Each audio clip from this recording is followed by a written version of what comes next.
Have you guys seen the video of that 12-year-old girl that was recently diagnosed with stage 3 or 4 colon cancer? And she had been having symptoms for years. And every time her parents took her to the doctors kept, rubbing it off as, oh no, it's just, stomach issues, no big deal. And she was recently diagnosed with stage 3 or 4 colon cancer. And the reason that I'm bringing this up is because I've been telling you guys, if you go to my page, I've been warning you guys. We have to stop giving our kids hot Cheetos, Takis, hot dogs, all of those very high processed foods, and we need to start giving them more fiber. One of the things that I have started doing with my kids, because it is very hard to get them to eat high fiber foods, but one of the things that I've been doing recently is giving them a cup with a little bit of chia seeds, flax seeds, and hemp seeds. I give it to them in the morning, and that helps them start off their day with at least some fiber, because we do not understand the importance of the fiber intake until something like this happens, where a 12-year-old girl is being diagnosed with colon cancer. There is a massive problem in the US right now, and it's the fact that there are recalls on some of the most popular products in the nation. We all heard about the Boar's Head recall back in July, where 3 people passed away and they recalled over 7 million pounds of their product due to concerns of listeria. But now there are 2 more huge recalls in the US. First, we have Purdue, where they just recalled over 167,000 pounds of chicken nuggets after consumers found metal wiring in their packages. Because Purdue got so many complaints about metal being in their products, they recalled this much meat out of an abundance of caution. Purdue says people who bought these products are urged to throw it away or return the product to its place of purchase for a full refund. There is also a massive recall on cucumbers right now for a salmonella outbreak. There have been so many salmonella-infected cucumbers that 449 people have been sick in 31 states, and 125 of them have been hospitalized. Even with that said, the amount of people who have gotten sick from eating these cucumbers is most likely higher than the number that's reported. So stay away from these products for the time being, and send this to a friend who needs to know this. America, we have a major problem. We have a major candy manufacturer who's recalling everything due to a salmonella outbreak. Now, before I get into it, these candies are sold at big box stores like Target, Walmart, and Dollar General. Basically, any of this candy that is coated in this white substance is being recalled. So Palmer Candy is under investigation, okay? Basically, consumers who have purchased any white coated confectionery items manufactured by Palmer Candy Company are encouraged to return the items to the place of purchase for a full refund. And this stuff's gonna make you sick, guys. I mean, we're talking about any kind of candy, pretzels, trail mixes, stuff like that. You see at Dollar General, you see at Target, Walmart, anything has that white coating on it, you could get salmonella. And I know my kids love coated pretzels and all that stuff from Dollar General. That's what they're talking about, people. It's gonna make you very ill. Now, these were sold by distributors in these states: Alabama, California, Florida, Illinois, Iowa, Kansas, Missouri, Nebraska, North Dakota, Oregon, Pennsylvania, South Carolina, South Dakota, Texas, Virginia, Wisconsin, and Wyoming. That's like over half the country. So I can't stress it enough. If you have any of these products, you guys, any of those mixes, anything coated with this white substance on any of these candies, pretzels, chocolate, anything like that, get rid of it, bring it back. Salmonella is very dangerous. Not only will it just make you extremely sick, it can unalive some people who are at risk. Just please be careful, America. And like I said, if you have these products, get them out. Remember how I told you there was a long list of spices that got added to this major recall for listeria and salmonella poisoning? I know it's getting really fucked up. We really can't have shit. And I told you they added cinnamon to that list and to throw it out immediately or return it to the store. Turns out that list of spices just got longer, and they added paprika to the list of recalls for salmonella and listeria for this massive outbreak. At this point, whatever food that we can't eat is just gonna have to be unseasoned, because I'm not taking the fucking risk. Because again, there are tons of spices, but each day they just release one to let us know what's going on.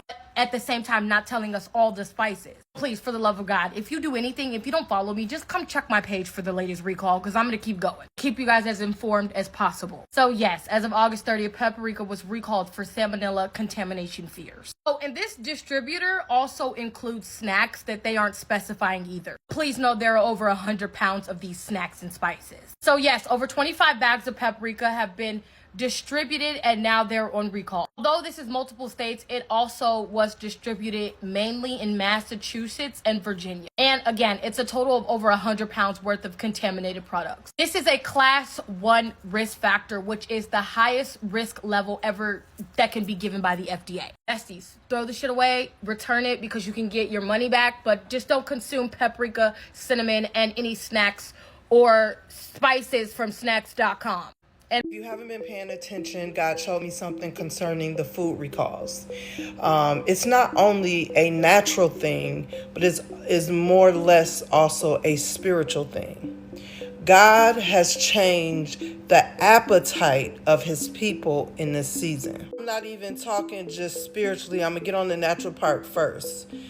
The food recalls is something that has happened in the natural, but it first happened in the spiritual realm. Most of you guys was already alerted by the Holy Spirit concerning your diet, concerning certain foods, what to buy, how to do, and all of that. Food recalls is literally just a confirmation. Recently, right before this chicken recall happened, I literally just randomly, the Holy Spirit literally said, stop eating chicken. Anybody who know me know that I am a chicken eater because folks then lied to us and said that is some lean meat, okay? Many of us are eating more and more at home. We're being extremely picky. The Lord has shown me this in the spirit. We have literally begun to really research about the different foods that we are eating. And the recalls was just a confirmation in our spirit to what God had already moved on our hearts to do, like grow our own foods and not be eating out, stop eating fast food, begin to cook more, begin to be more natural. And that's why God literally elevated Nara Smith, because that is what's happening in the spirit realm. So funny to me because we really be thinking that stuff just be happening in this world by chance. Nothing is by chance. As Americans, American COVID deaths were substantially higher than other countries. And research, it's not argued, has come out saying that the COVID was a foodborne illness. Dying of COVID was a foodborne illness. If you were metabolically healthy, if you had stable cholesterol, stable fasting glucose, weren't obese, you didn't die of COVID. COVID disproportionately, overwhelmingly, even among older people, affected people with comorbidities. And we're a lot sicker in America. And the comorbidities were caused by eating bad food, mostly. Comorbidities are obesity, heart disease, diabetes. Those are the main comorbidities. So if you did not have those, you were essentially not impacted by COVID and had an almost 0% chance of dying of COVID. Now, there may be some risk making content like this, but it needs to be said for the collective. My name is btaylortv, and we are going to be doing a deep dive into what is going on with our food and why is our food poisoning us. There's a lot of things that's going on, and I want to do a deep dive into different perspectives so you can be aware and move accordingly. There's just been too many recalls to not address this issue, and it seems like no one is really talking about this.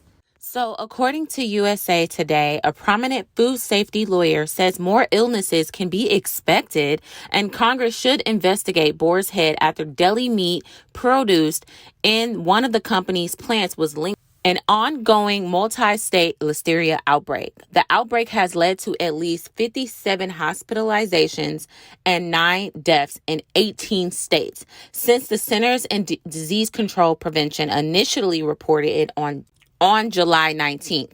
The CDC on August 28th reported 6 new deaths connected to this outbreak, including the first deaths in New Mexico, New York, South Carolina, and Tennessee. There will likely be more illnesses and possibly more deaths because the incubation period for listeria may last more than 2 months. So people who consume tainted deli meat in July could still develop illnesses. Meats sliced at deli counters, including Boar's Head brand liverwurst, were contaminated with listeria and made people sick. Subsequently, Boar's Head expanded its recall to include every product made at the facility in Jarrett, Virginia. Another recent inspection actually found insects, mold, and mildew at the plant over the 12 months before it was voluntarily shut down because of the outbreak. Now, Congress is being called on to investigate how the listeria outbreak arose and why inspectors allowed plant conditions to exist for so long. Now, here's my take. It just seems like the food has not been the same since the pandemic.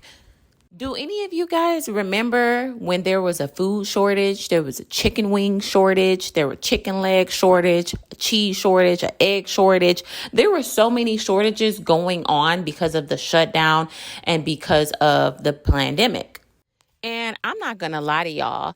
The chicken, the meat, red meat, and chicken do not taste the same.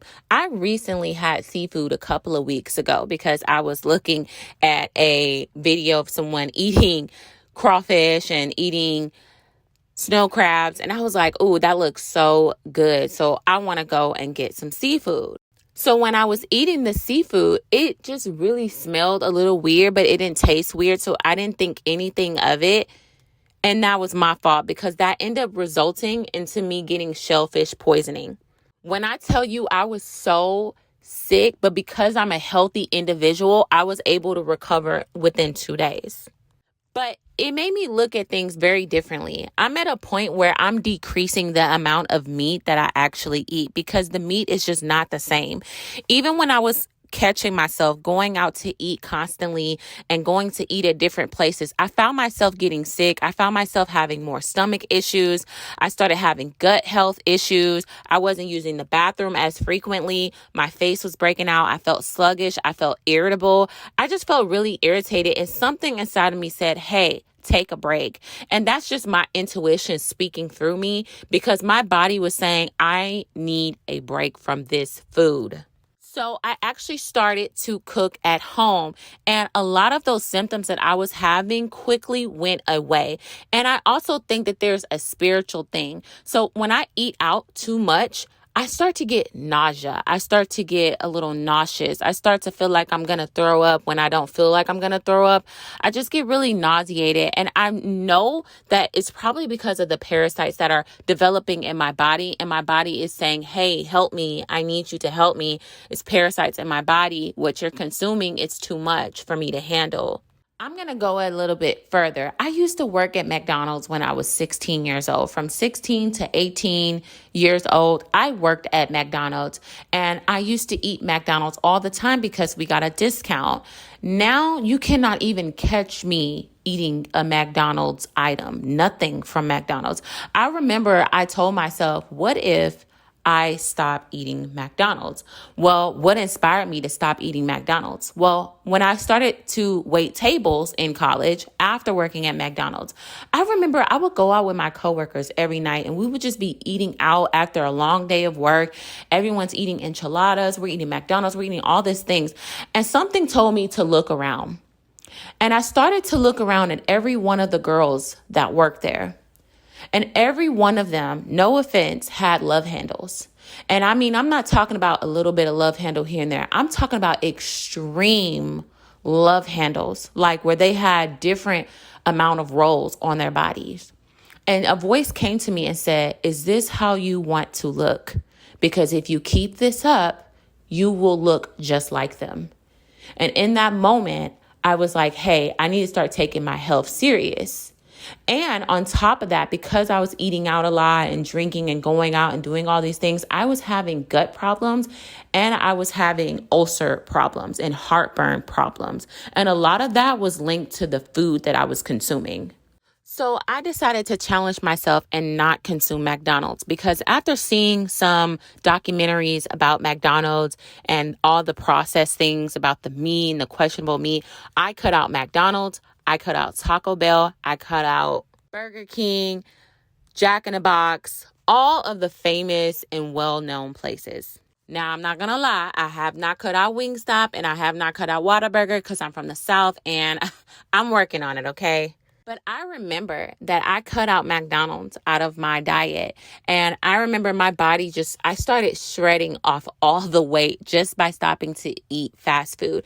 And not only was it just a physical change for me, but it was a spiritual change. When I smell McDonald's now, I don't smell pleasure. I don't smell how it tastes. I don't smell the delight that I used to have. It just doesn't smell good to me anymore. And there's a spiritual aspect to it. Like, as an adult, I just don't even understand how somebody can actually order McDonald's and eat it, because I feel like it's such a low vibrational food, to the point where I'm like, if I was to go backwards and eat that again, I feel like I would be where I was when I was 18 years old. And now I'm trying to evolve into a better person and evolve into a high vibrational person and really work on my mental health and work on my health in general.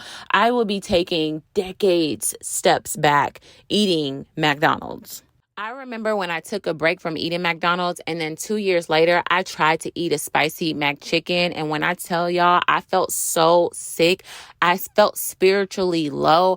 I just don't see, like, it's just something that wakes up inside of you when you stop consuming that particular brand and just those popular food chains. And now we have Ozempics who help fight obesity. It seems like people are indulging. I did a video about mukbangers and how they're not really gaining the weight that we used to see, and they're actually losing the weight. And because Ozempic has become popularized, so a lot of people are still eating the way they're eating, but they're able to eat that way and lose weight at the same time. Now, this interview that Tucker Carlson had with someone who worked in Big Pharma for years, it was pretty interesting. And I want to play a few clips of this interview. Ozempic doing a massive probe because there's so many reports of increased depression and increased suicide. Now, I was debating a Harvard doctor about 6 months ago, and I brought this up because it's kind of obvious. Your serotonin, what produces your contentment and happiness, 95% is made in the gut. And again, Ozempic essentially is gut dysfunction. So when you mess with the serotonin and mess with the gut, a lot of unexpected things happening. And very understandably, and really what's to be expected, is we're actually seeing reports of a mass increase in mental health disorders and even suicidal ideation from Ozempic. You just back up and ask, this miracle drug is too good to be true. It's really coming through. Wait, so you're saying there could be a downside? It's not perfect? 30% of people. But I want to say this, and I'm a libertarian. I think people should be able to take Ozempic. I think most drugs should be legal, frankly. The problem is where the rubber really hits the road is there is an all-out assault to convince us that this is the appropriate drug. Again, this is the target market. This is why the stocks are popping and why Wall Street's going crazy. It's the biggest TAM, the biggest target market for any drug in American history. It's 80% of American adults. But it's being fast-tracked. You wouldn't believe this, but the American Academy of Pediatrics recently said that they recommend this as a first line of defense for teens. And the study basing that decision for the American Academy of Pediatrics to say that every obese or overweight teen, which is 50%, should take this drug, was a 68-week study. We had a 68-week study for a lifetime recommendation to 50% of teens in America to receive these injections. So I guess nothing would surprise me coming from the American Academy of Pediatrics, which seems really like a vector for badness, given their performance during COVID. However, you just still have to wonder, how did that happen? That seems reckless. Like, how could a body like that, which has some residual moral authorities because of its name, how could they do that? The effects of Ozempic and what Big Pharma plans, because as we know, in the West, in America, we have the most obese problem in the world.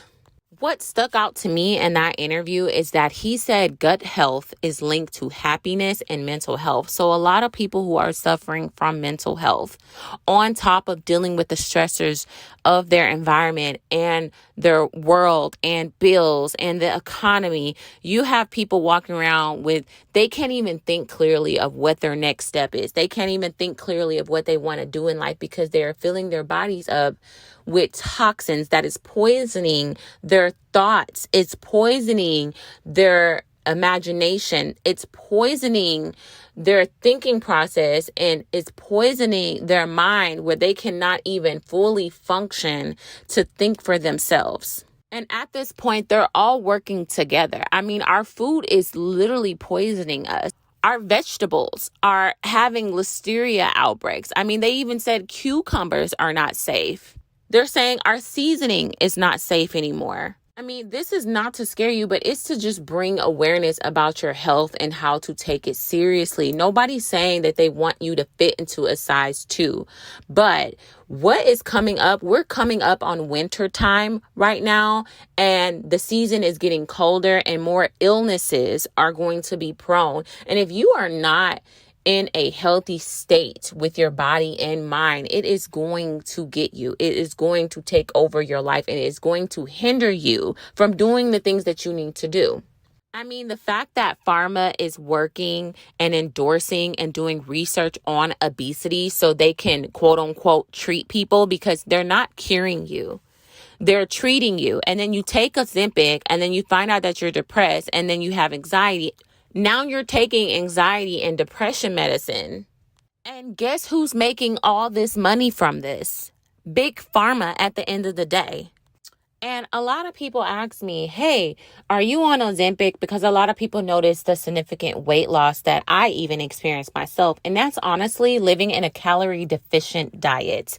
That's me fasting throughout the day and eating on the afternoon. And so basically I have lunch and dinner and I skip breakfast, or I am very deficient in my calories. If I have breakfast, I skip lunch and I go to dinner. I don't eat throughout the day. I'm very, very aware of like my diet. I make sure I have my proteins, vegetables, and carbs.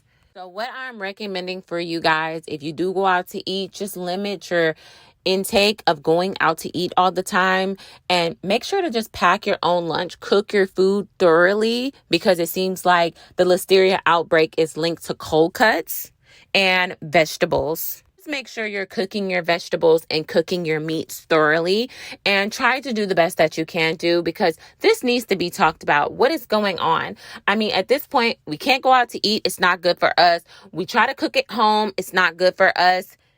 The economy is shit right now. I mean, we just got to do our best and keep researching healthy foods, healthy items, cooking our food thoroughly, and just doing the best that we can. And make sure to just work out every day if you could, even if you have to walk, even if you have to take steps at your desk because you don't have time to work out, or maybe have a twerk off. That's what I like to do. Even I don't have time to go to the gym, I'll put on some music and I'll start dancing for the next 30 minutes or so, and just play my favorite music and just dance in the mirror.